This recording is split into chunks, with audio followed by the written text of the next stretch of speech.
7 miles. 7 miles from Jerusalem to Emmaus, to grieve the loss of a king.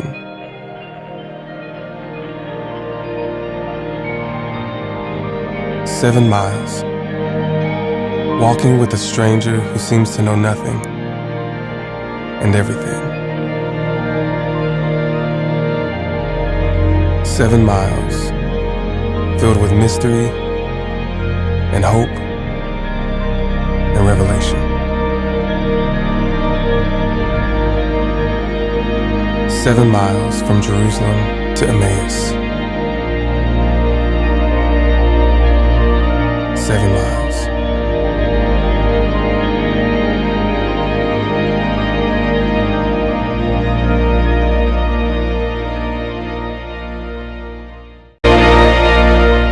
What's up, Catalyst? What's up, guys? Aw, come on. I know you guys are more excited to be here tonight. Let's try it again. What's up, Catalyst? That's awesome. Awesome. Well, I'm so glad to be here. I hope you guys are glad. We had the week off last week because it was, that day. And I was so sad. I was so sad because I really, really wanted to be here to hang out with you guys. So glad you guys are here. If you don't know, my name is Michael, and I am one of the student pastors here. And it's a great privilege and honor that I get to hang out with you guys each and every week. And I want to welcome you to Catalyst. If this is your first time ever hanging out with us, welcome. We're glad that you're here. I know that we have some awesome leaders who hang out with us each and every week who would love to meet you in our after party. And speaking of our after party, if you have not signed up for the dodgeball tournament, you are not going to want to miss that tonight. It is literally going to be the best dodgeball tournament ever in the history of Catalyst. I have a feeling. So make sure you guys sign up for that. Well, I don't know if you guys know this or not.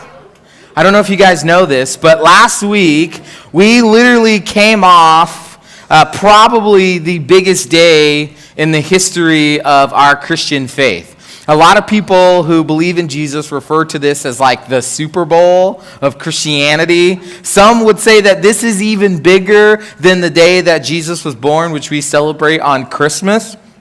Last Sunday, churches from all over the nation celebrated the fact that the Jesus that we talk about each and every week, came to life and then was stuck on a cross, like a wooden cross. He was nailed to a cross, and then he was buried, and then 3 days later, he came back to life.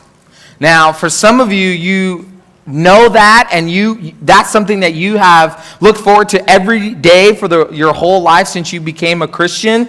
This moment, you ponder it, you think about the implications of what it is for you that you have about this resurrected Jesus, this Jesus that has just come back to life, and how that means for your faith relationship. However, there are some of us in the room who still question this event. You hear about Easter and you're like, okay, really? Did some dude really die on a cross? Did he really get buried in a tomb with a super hard 10-ton stone that no one could move, and then he came back to life? Yeah, I'll see it when I believe it. There are a lot of us in the room who see and probably believe that very thing. It's hard for us to believe that some man who was murdered and then came back to life. That's just kind of a hard thing for us to really understand. Maybe we wonder, why did Jesus have to come back to life? Maybe there's some of us in the room who think, well, okay, so he was a great guy, but why is it so important that we celebrate the fact that he rose from the dead? Wasn't his death good enough to take care of our sin? All Jesus had to do was just die. That's it. And our sins was covered. So why was it important that he came back from the dead? And so we question that, we wonder that, we think about that. For a lot of us, including myself, we could have the truth staring at us right in our face, looking right at us, right? There could be flashing red signs, big arrows saying, this is the truth, and we would miss it. We would see it, and we wouldn't even think about it. Some of us have had the truth staring right at us, point blank, and we've completely missed it, myself included. Some of us have had the truth come to us, made plain to us, and we've just kind of taken it and put it in the back of our minds like, I'll deal with that later. I'll deal with that consequence later. I'll deal with that truth later. I won't mess with it now because life is good and I don't want to mess it up. So either we miss the truth or we blatantly ignore the truth, right? And this fact seems very clear to each and every one of us because we either fear the truth, we don't believe that it's true, we've seen the truth be used in destructive ways, or whatever may be the case, truth sometimes can be elusive. But I wonder what would happen if we allowed the truth to be revealed to us in such a way that we couldn't dismiss it, that we couldn't run from it, we can't hide from it, and we actually had to deal with the truth face to face. So for the next several weeks, we're going to get up close and personal with the truth. We're going to spend the next several weeks looking at the truth of Jesus, his resurrection, and what was to come that would help us in our lives on earth. This series, 7 Miles, is all about us taking a journey on the road from the resurrection of Jesus and finding its true meaning and how we can use it to empower our faith and engage our friends with the same faith. So if you have a Bible or a Bible app, would you go to Luke chapter 24? We're going to look at verse 13. Let me encourage you guys that if you don't have a Bible, we have Bibles here for free. Or if you're like me and you like using your smartphone to read the Bible, we have the Traders Point app, or you can download the YouVersion app and you can follow along with the Bible and our daily readings. I believe it's one of the best ways to begin reading the Bible if you are struggling to read or haven't been reading for a while. So Luke chapter 24, let me kind of set us up where we're going.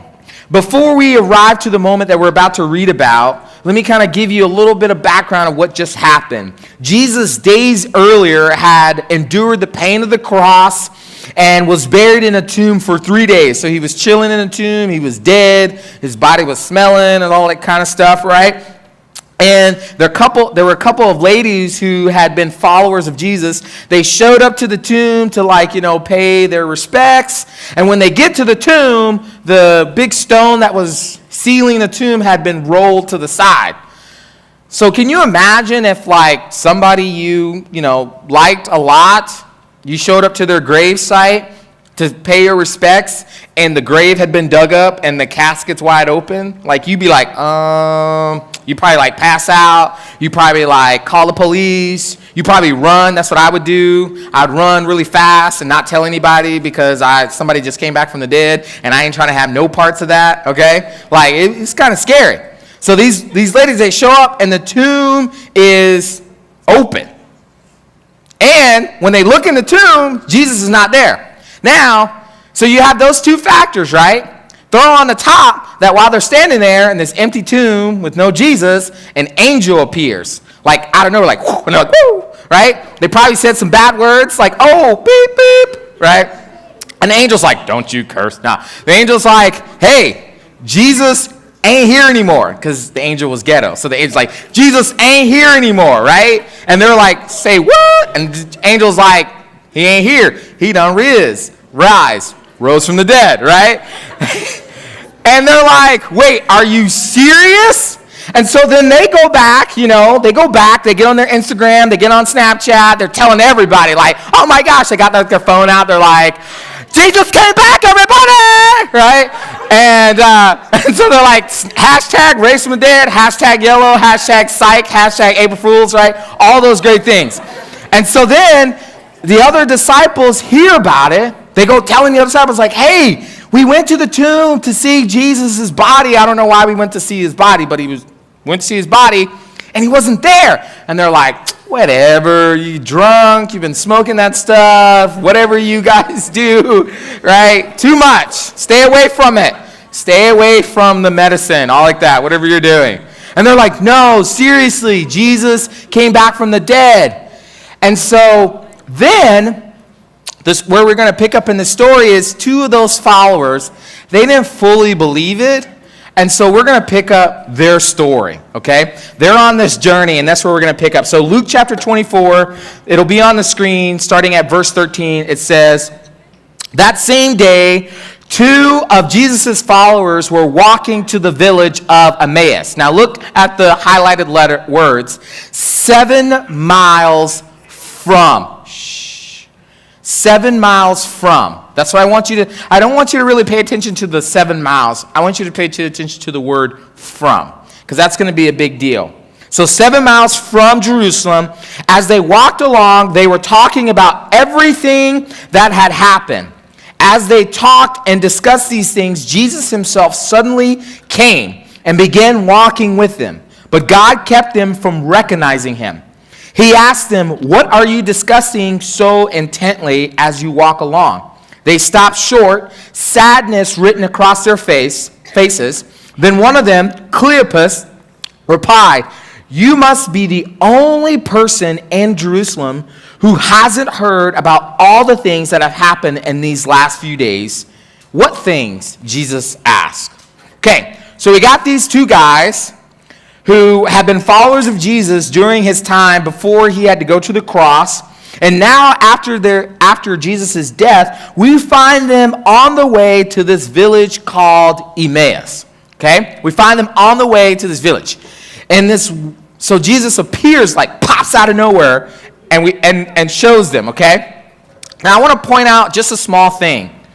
I just want to point out a small thing here that I don't want you guys to miss, because I believe it's super significant to our faith and how we are dealing with Jesus today. So Luke, who's the writer of this book, writes that these two followers were on their way to Emmaus from Jerusalem.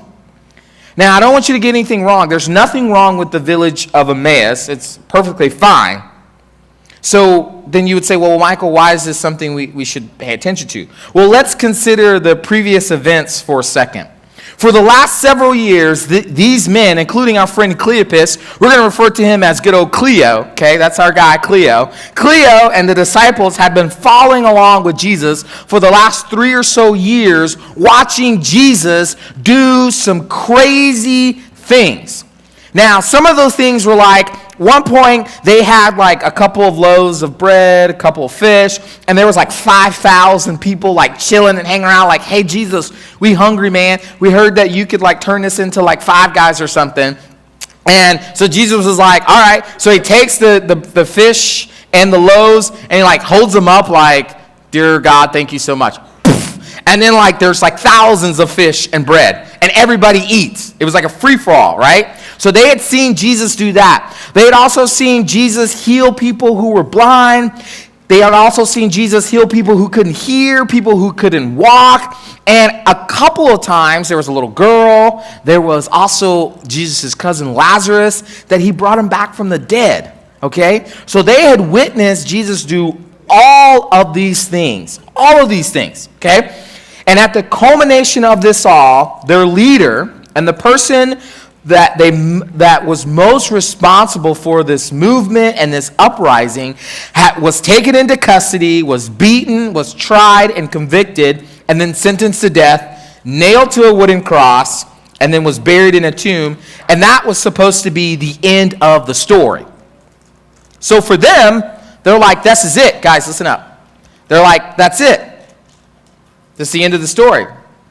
We have nothing else to do. So what do? They decide to leave. Leave the place that had so many good memories of the work they had accomplished, but also some really painful memories of a friend and a leader that they had just lost. And honestly, I don't blame them for wanting to leave. I don't blame them for wanting to get away from the place that had caused a lot of problem, that had caused a lot of heartache, and eventually caused them to lose their friend. And let's be honest, how many of you would want to stay in a place that reminded you of so much pain, of so much hurt, and so much loss? Whether it was a loss of a friend or a family member or someone you cared about deeply. You wouldn't want to stay in that same place. You'd want to get as far away as possible. We would all want to get away, and that's exactly what these guys wanted to do. They wanted to get as far as possible away from Jerusalem, because that's what Jerusalem reminded them of, was their loss of Jesus. And that's why they're headed on this 7-mile journey. Now, while they're on their way to Emmaus, a man that we know to be Jesus comes up and begins a conversation with them. But they don't know it's Jesus because they can't recognize him. Now, I have to be real honest with you for a second. And I hope this doesn't like change your opinion of me, but I'm going to get a little real with you for a second. As one of your pastors, we're not always perfect. We make mistakes. We do bad things. And I'm just going to be honest with you just because of the nature of who I am. That if I'm walking along a road with a friend and we're just like chilling, talking about whatever's going on in the world, and some dude just pops up, I'm probably not going to react very wisely or nice. I'm probably going to react kind of like this video. Take a look. Tyrone? Are you going trick-or-treating? No, probably.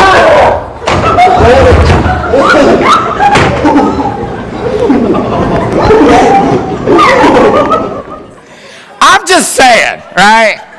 I'm just telling the truth, okay? I'm just being really honest. If I'm walking along the road and some dude pops up and is like, hey, what's up? I'm like, ah! I'm going to scream like a little girl. I might karate kick him. I might just run. Yeah, it's not going to be pretty, okay?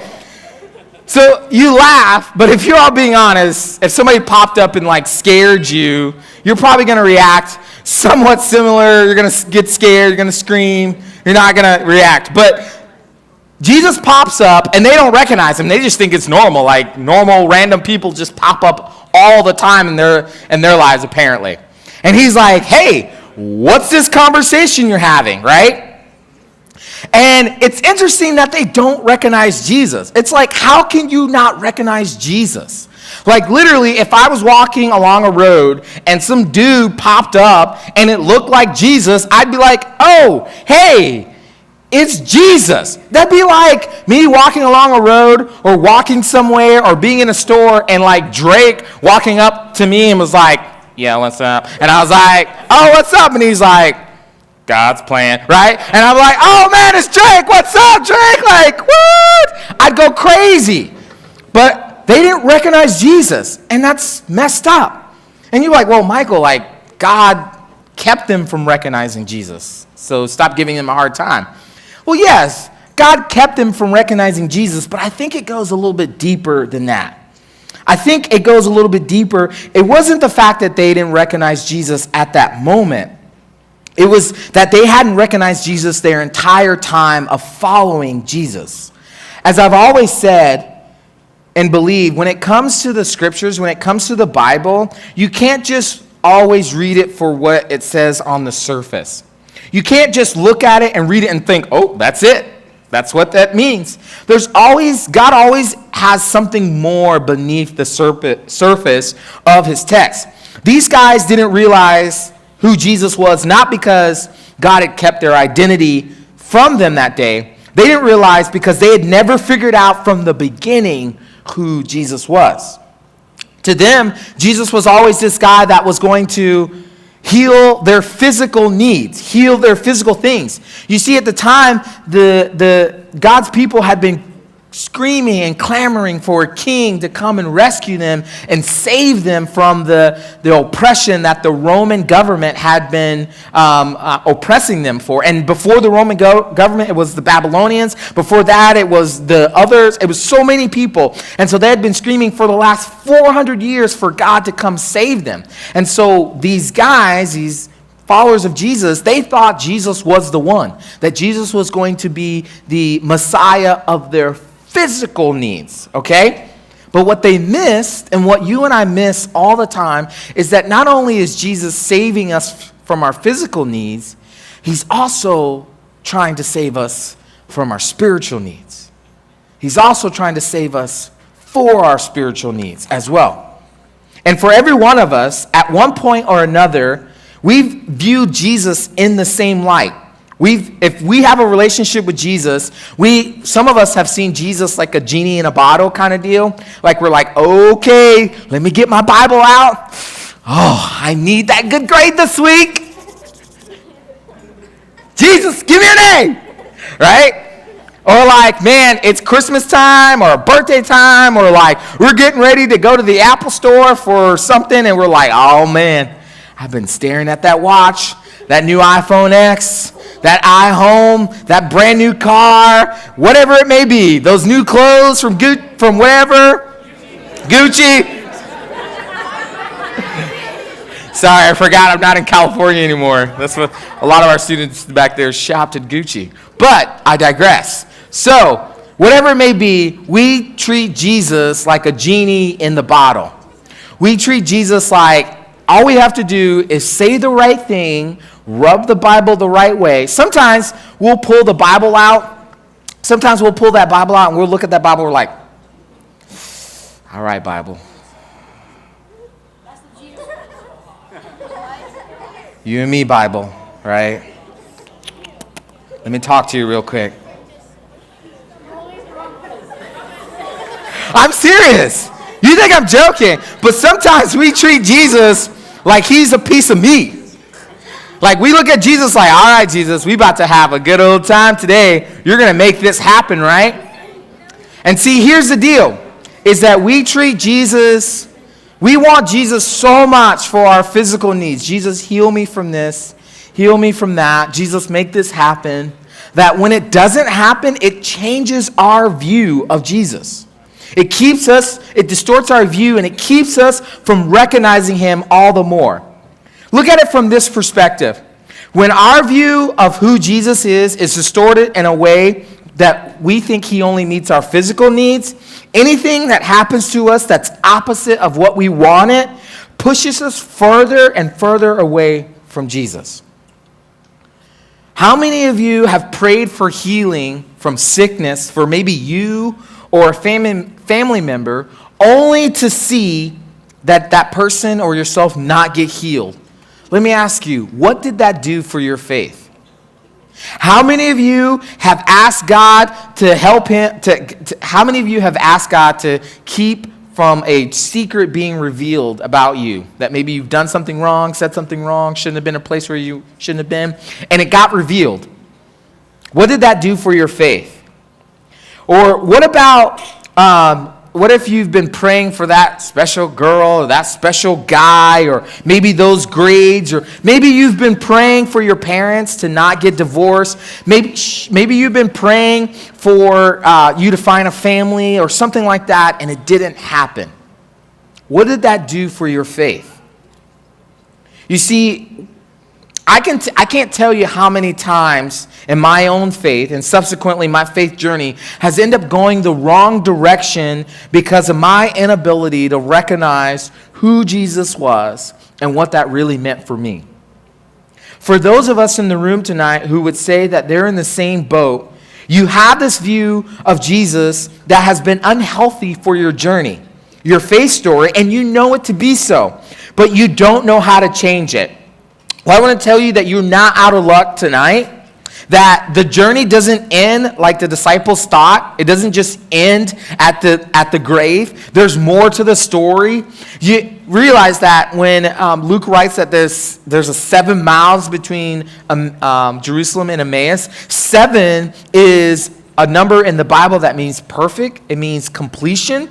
So the fact that Luke illuminates us to this 7 mile means that it's not over. We're only on mile 1. We're at mile marker 1.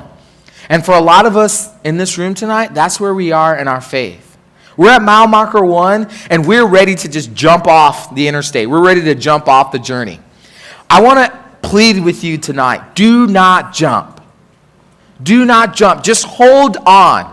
The journey, it's going to be up and down. It's going to get harder. And we're going to see for these disciples, as Jesus gets ready to explain to them, that maybe sometimes because we miss the point, because we miss the truth, it makes the journey that much harder. So look with me in verse 25. It says, Then Jesus said to them, "You foolish people, you found it so hard to believe all that the prophets wrote in the scriptures.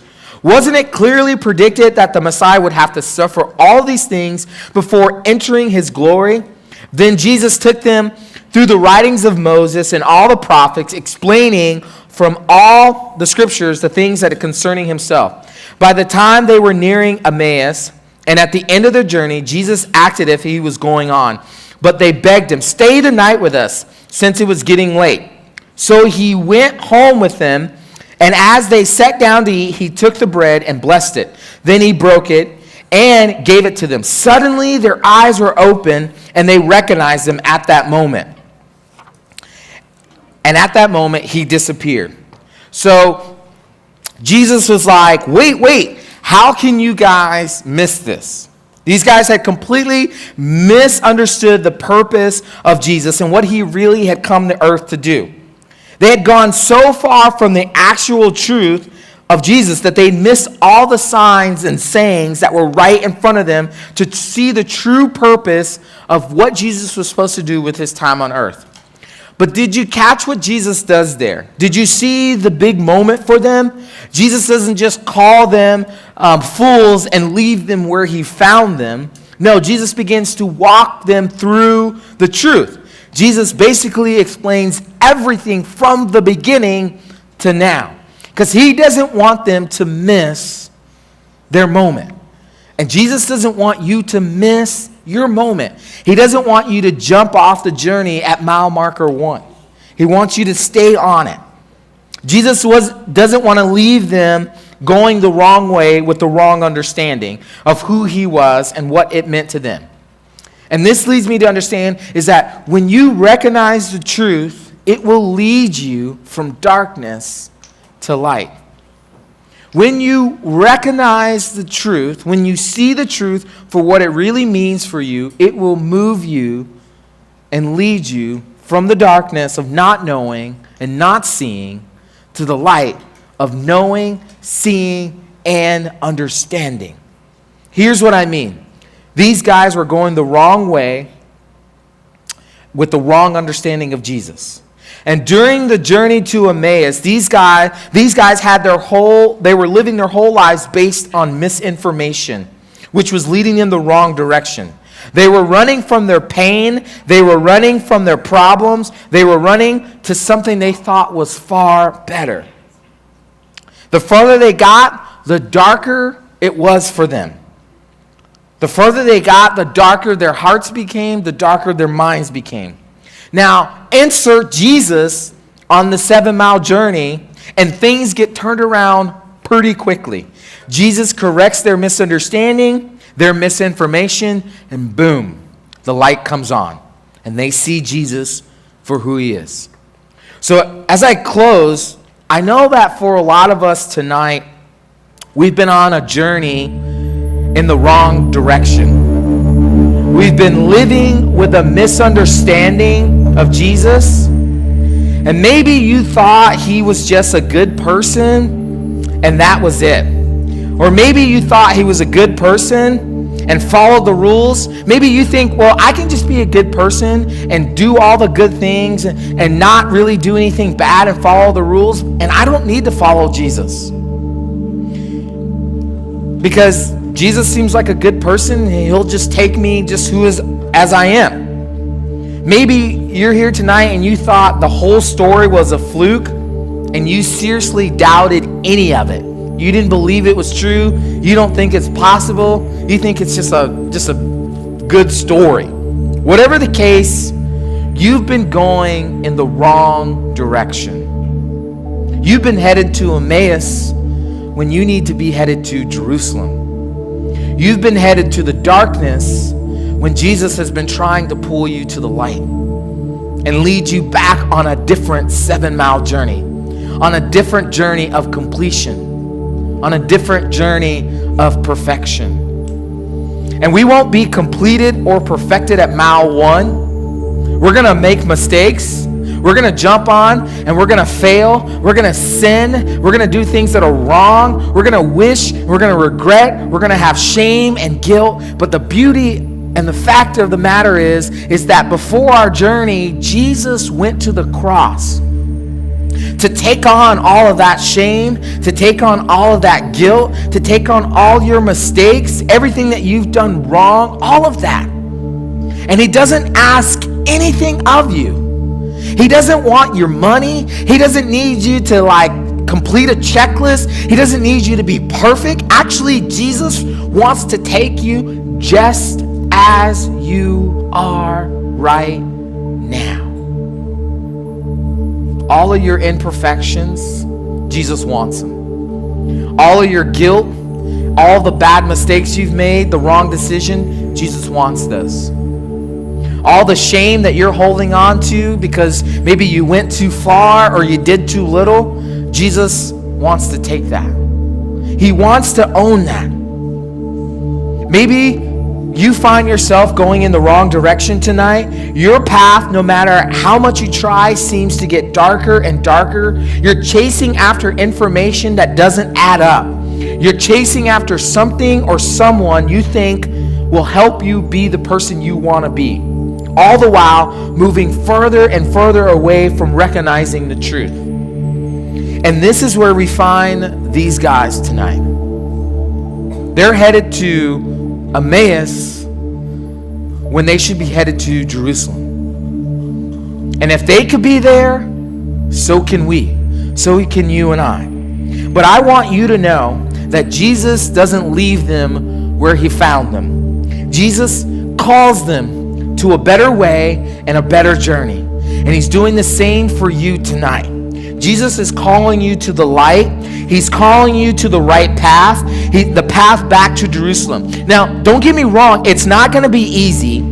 There's going to be some hardships along the way. You're going to want to quit and you're going to want to give up. However, I implore you, trust the truth of who Jesus is and what he really did and what that really means for you. So we got a journey ahead for the next 7 miles. And I just have one question. Are you ready to move from darkness to light? Thank you, guys.